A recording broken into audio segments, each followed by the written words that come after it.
But understand this, if the head of the house had known what time of the night the thief was coming, he would have been on the alert and would not have allowed his house to be broken into. Therefore, you who follow me must also be ready, because the Son of Man is coming at an hour when you do not expect him.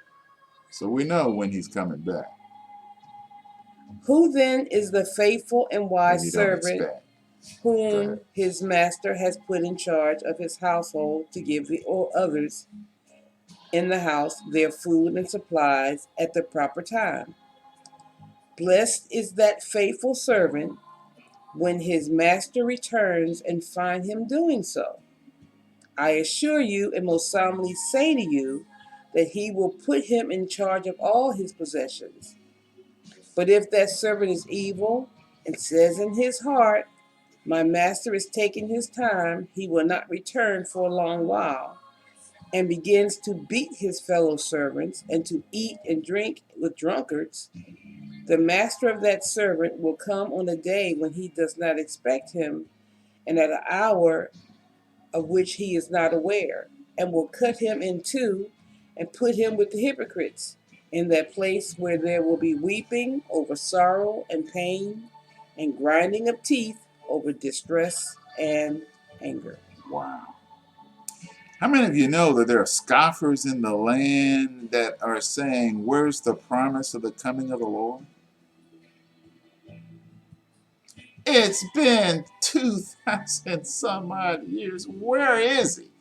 My friend, how many of you know that if there are trees outside,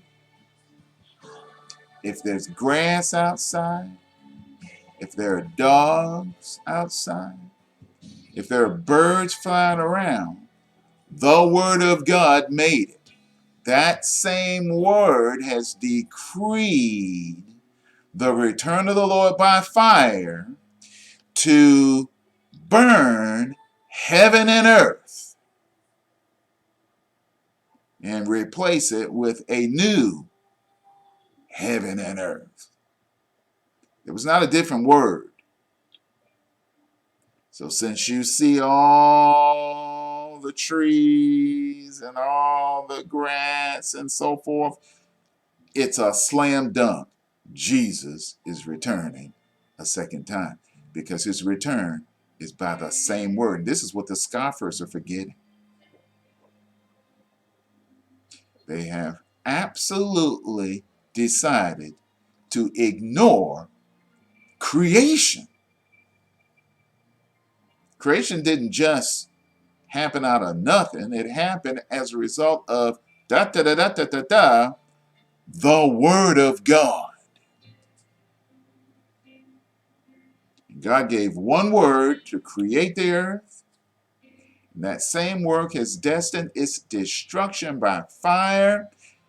As the days of Noah, the destruction took place through water. Peter said it's going to be fire next time. So you see, that's kind of what he's saying there. We who are of faith must live our lives with such attention to detail that we are anticipating the return of Christ the second time at any moment.